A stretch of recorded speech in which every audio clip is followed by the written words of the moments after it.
नमस्कार सर्वांना, कसे आहात तुम्ही सर्व? मस्त ना? नयन कलाकृतीमध्ये आपलं सर्वांचं मनपूर्वक स्वागत आहे। बघा, आजची आपली रेसिपी आहे ओल्या बोंबलाची झणझणीत आणि चमचमीत अशी करी। चला तर मग ही ओल्या बोंबलाची करी मी कशी बनवली ते आपण पाहूयात। नमस्कार, आज बघा तुम्हाला इथे ओल्या बोंबलाची करी बनवून दाखवणार आहे। त्यासाठी बघा इथे मी बोंबील घेतलेत, अर्धा किलो बोंबील आहेत। त्याचे बघा असे मी 2 ते 3 असे तुकडे करून घेतलेले आहेत, बघू शकता तुम्ही। आणि चांगले मी ना स्वच्छ धुवून वगैरे ठेवलेले आहेत। आता आपण त्या बोंबलांना बघा मॅरिनेशन करायचं आहे। त्यासाठी बघा इथे मी अर्धा लिंबू घेतलाय, त्याचा मी रस घालून घेणार आहे। त्यानंतर आपण बघा मीठ घालून घेऊया। मीठ घातल्यानंतर आपण हळद घालूया। आता आपण असं हातानेच असं थोडं त्याला व्यवस्थित लावून घेऊया, हळद, मीठ आणि लिंबूचा रस। थोडा वेळ आपण बाजूला करून ठेवूया। बोंबील करीसाठी आपण एक वाटण बनवून घेऊया। त्यासाठी बघा 1 वाटी मी इथे खवलेलं खोबरं घेतलंय, ओलं नारळाचं। कोथिंबीर घेतली इथे बघा, अर्धा इंच आलं घेतलंय, 12-13 मी इथे लसूणच्या पाकळ्या घेतल्यात। एक मध्यम आकाराचा कांदा मी इथे चिरून घेतलाय।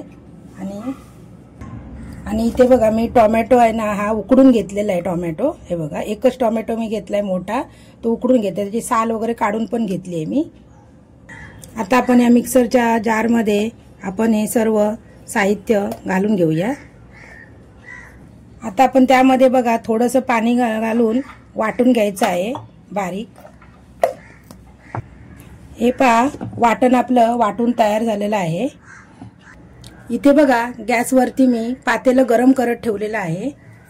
पातेलं आपलं गरम झालेलं आहे। त्यामध्ये बघा मी इथे 3 ते 4 चमचे तेल घालणार आहे, म्हणजे 1.5 पळी मी तेल घालून घेते। हे पहा, तेल तापल्यानंतर थोडं आपण त्यामध्ये कढीपत्ता घालायचा आहे। कढीपत्ता तडतडल्यानंतर आपण त्यामध्ये बघा हे वाटलेला मसाला घालूया। वाटण घातल्यानंतर आपण चांगलं असं तेलामध्ये व्यवस्थित असं परतून घ्यायचं आहे।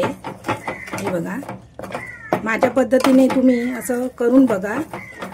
बोंबील करी, ओल्या बोंबलाची करी खूप छान होते बघा, मस्त एकदम। आणि कढीपत्ता आपण फोडणीला घातल्यामुळे त्याचा सुवास एकदम छान येतो आणि कढीला वेगळीच टेस्ट येते बघा। हे पहा, तेलामध्ये ती वाटण आपण 2 ते 3 मिनिटं चांगलं असं मध्यम गॅसवरती असं चांगलं मिक्स करून घ्यायचं आहे व्यवस्थित।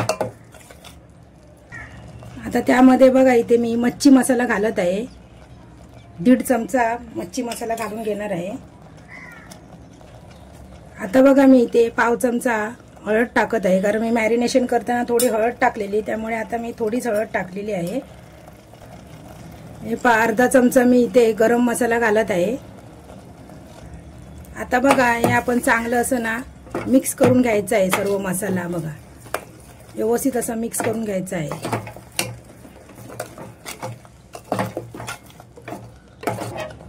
आता त्यामध्ये बघा मी इथे कोमट पाणी घालत आहे। हे बघा, जेवढं आपल्याला पाहिजे असेल ना, म्हणजे किती घट्ट पाहिजे, कोणाला जरासं थोडंसं पातळ पाहिजे, मध्यम पाहिजे, तसं आपण ते ठेवायचं आहे। हे बघा, चांगला त्याला कड यायला द्यायचा आहे। आता आपण त्यामध्ये बघा 3 ते 4 कोकम घालूया। हे पहा, आता आपण थोडंसं मीठ घालून घेऊया, कारण आपण मॅरिनेशन करताना मीठ घातलं होतं, त्यामुळे आपण अगोदरच जास्त मीठ घालून ठेवायचं नाही। हे बघा, मसाला चांगला शिजेपर्यंत थोडा वेळ मी झाकण लावून ठेवते। हे पहा, आपल्या करीला चांगली अशी उकळी आलेली आहे। उकळी आल्यानंतरच आपण आहे ना हे बोंबीलचे तुकडे टाकून द्यायचे, कारण काय माहिती आहे ना, बोंबीलचे तुकडे अगोदर टाकलात तुम्ही तर ते एकदम गळतील, कारण बोंबील हा मासा शिजायला एकदम हलका असतो। आता आपण बोंबील टाकल्यानंतर आपण 1च मिनिट शिजवायचं आहे, जास्त शिजवायचं नाहीये त्याला। अशा प्रकारे बघा आपली बोंबील करी झणझणीत आणि चमचमीत तयार झालेली आहे। तुम्हाला दाखवते बघा, मस्त अशी तयार झालेली आहे बघा।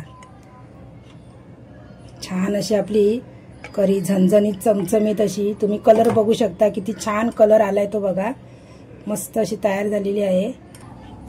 आता आपण वरून थोडीशी कोथिंबीर घालूया।